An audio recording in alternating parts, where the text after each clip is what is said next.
Subscribe কৰক আমাৰ সেউজী অসম সেউজী সপোন চেনেলটি আৰু ওচৰত থকা বেল আইকনটি দবাই দিয়ক যাতে আপুনি আমাৰ আহিবলগীয়া ভিডিঅ'সমূহ সকলোতকৈ আগত পায়। ধন্যবাদ। চাল্লা স্কুলৰ গাটো শুনি লৈছিলাই কি জালাৰ কামেলা যোনে ওলাইছিল তাক যদি মই পাওঁ কাপোৰ আশ্ৰা দিম কৈছোঁ নহয় কম্বল যেনেকৈ আশ্ৰা দিম মই তাক এনেকৈ মাৰিম সেই এলাও কোনোবা কাম কৰে না কি ধুনীয়াকৈ বাৰীত আমাৰ যায় তাতে বগৰী খাব লাগে কি কৰিব আহিছোঁ এলা কি বৰিং কাম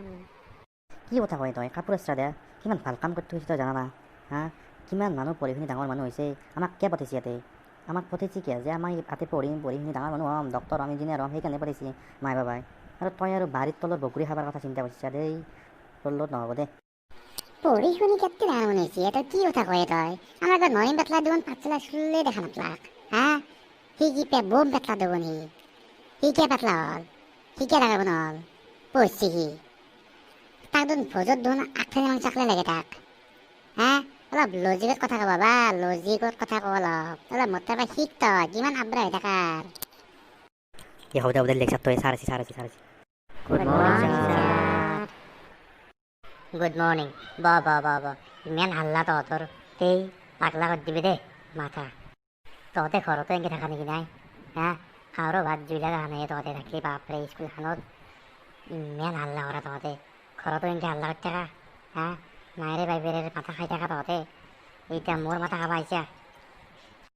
ছাৰ কালি মই ৰৌ মাছৰ মাথা খাইছোঁ কি টেষ্টি ছাৰ আপুনি খাই পাইছে না এই চুপ থাক ৰৌ মাছৰ মাথা খাই একদম খানত তলত পল্লিতে গম পাবি তই ৰৌ মাছৰ মাথা তোৰ মুখেদি ওলাই আহিব তোৰ দে হাজিৰা দেখা এতিয়া তহঁতে মনে থাকিবি ৰোল নম্বৰ 1 খাতা yes sir roll number 2 Hushiyar Singh উপস্থিত স্যাৰ। ৰোল নম্বৰ 3 হেল্ল' আছো sir roll number 4 Mohammad America present sir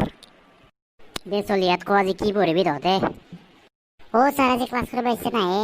আদেৰি ফেৰ থৈ নি আজি পাঠা এটা কাটছি তাকে যাব লাগিছিলে ছাৰ তই ভোজ খাই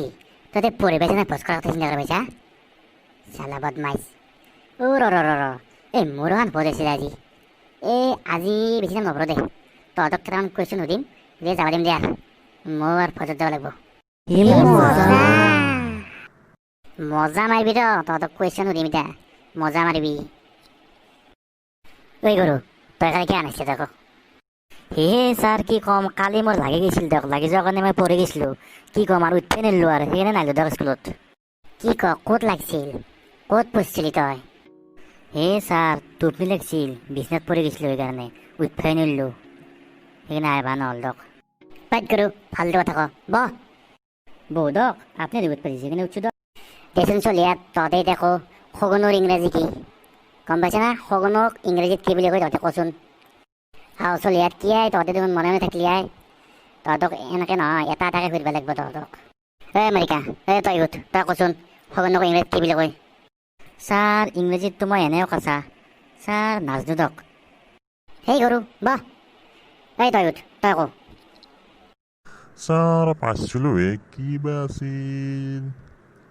পাহৰি গেলো স্যাৰ। ঠেট গৰু ভেলো কি তোৰ খবৰ ভাল ছাৰ ভেলো বেষ্ট দে বেষ্ট মোৰ ষ্টুডেণ্ট দেখছা ভোজ খোৱাত তহঁতে নল্লি কবা দেখছা আমাৰ ভেলো কৈ দিলাক কেছটো কি ছাৰে মোক খবৰ সুধিছে মই ভাল বুলি ক'লোঁ তাতে মই কি পাৰিলোঁ ছাৰে যে মোক বেষ্ট বুলি ক'লাক তাৰ মানে সগুনৰ ইংৰাজী ভাল ছাৰ বাপ্পা কি বাচিলোঁ আজি মই পাৰো শুনাই